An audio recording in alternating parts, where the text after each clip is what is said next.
Oi gente, tudo bem com vocês? Meu nome é Patrícia Antonucci e esse é o meu canal.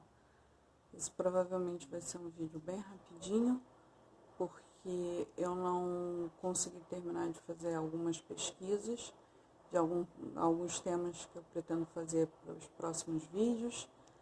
Então, eu acabei me atrasando e eu não queria deixar vocês sem um vídeo nessa segunda-feira. Então, eu fiquei pensando no que eu poderia conversar com vocês, e aí eu pensei nessa situação do falecimento do João Gilberto. Mas antes da gente começar a bater esse papinho, não esqueça de curtir o canal, acionar o sininho, compartilhar o vídeo com os amigos, compartilhar o canal com os amigos e trazer um pouco do que você pensa a respeito do assunto. Então, vamos lá. Por que eu pensei em falar sobre a questão do João Gilberto? Ele faleceu esse final de semana, no sábado ou sexta. Eu não tenho muita certeza, mas vou deixar aqui na caixa de comentários, acho que foi no sábado. Há um tempinho atrás, não tem muito tempo, acho que menos de um ano, eu vi a notícia de que a família estava brigando com relação a ele. Brigando porque ele estava muito doente, pelo que eu entendi, ele estava senil, ele já não estava com condições mentais, consciente do que estava acontecendo, então ele precisava de que pessoas cuidassem dele.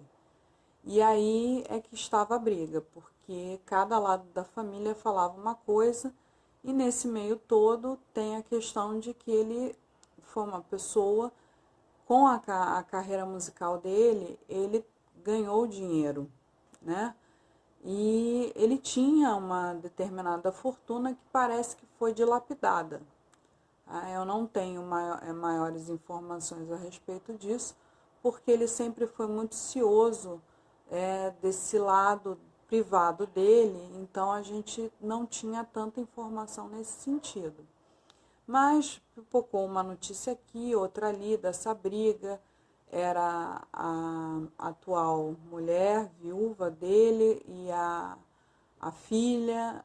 Acho que a ex-mulher também chegou, ou eu estou falando uma grande besteira, mas enfim, havia uma briga familiar, havia dinheiro envolvido, mas o que eu queria trazer para a gente discutir aqui é que é muito difícil a gente julgar o que está realmente acontecendo. Porque a gente tem que lembrar que quando um jornal, um veículo de informação, ele vai passar uma determinada notícia, ele sempre passa através de uma determinada linha editorial. Ele vai seguir o pensamento do editor-chefe, na verdade do dono do jornal, seguido através do editor-chefe, que é a pessoa que deve verificar o texto, né? E alinhavar de acordo com esse pensamento que o jornal deve transmitir, né?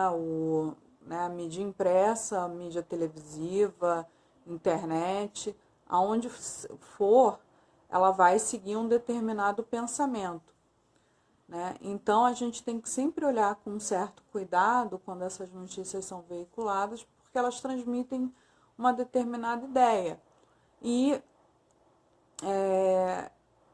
aí a gente fica muito difícil a gente julgar o que realmente está acontecendo. A gente não tem todos os elementos, nem mesmo num julgamento, às vezes a gente tem a possibilidade de passar tudo que está realmente acontecendo. Às vezes a pessoa não tem como comprovar determinada situação, o que não quer dizer que aquilo não aconteça.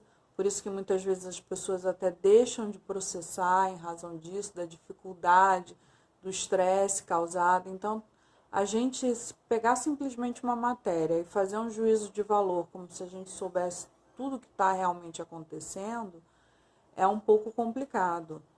Por isso que, inclusive, os juízes eles não devem se levar em razão da opinião pública. Ele tem que se valer daquilo que está no processo. Ele tem que transmitir uma determinada imparcialidade, mesmo que a gente, no dia a dia, enquanto indivíduos, a gente não seja totalmente imparcial. A gente sempre vai pender para algum lado, né? Tanto é assim que quando alguém passa numa prova de concurso, por exemplo, para o Ministério não, desculpa, para o Tribunal Federal do Trabalho, aqui no Rio, pelo menos, os juízes às vezes eles informam, às vezes não. Na hora do cadastramento desse novo juiz, ele informa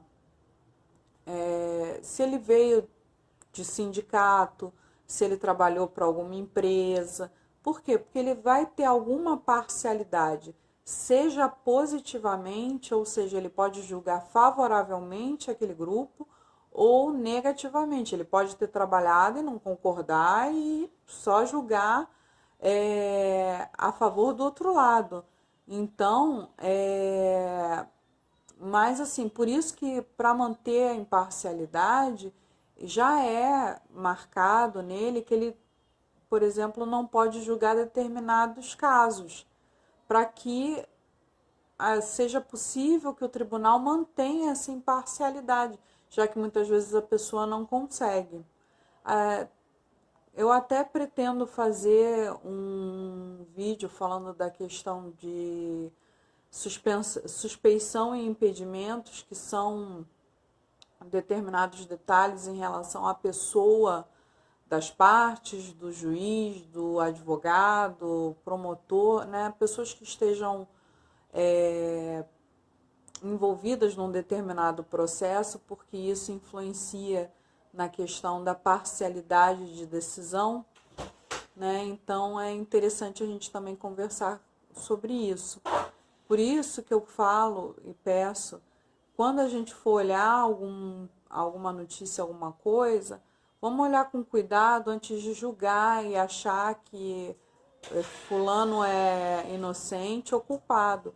A gente tem que esperar até o final, tá? Se você tem alguma coisa para comentar a respeito disso, deixa aqui nos comentários, eu vou olhar, tá? Até porque eu recebo a notificação.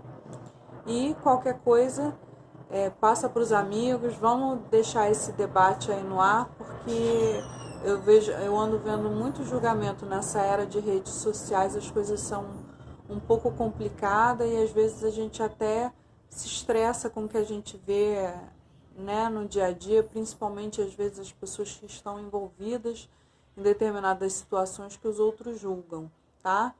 Um pouquinho de amor aí nesse nosso dia a dia. Um beijão para vocês, até a próxima semana. Não esqueça de curtir, compartilhar e deixar o seu comentário. Beijão, tchau, tchau.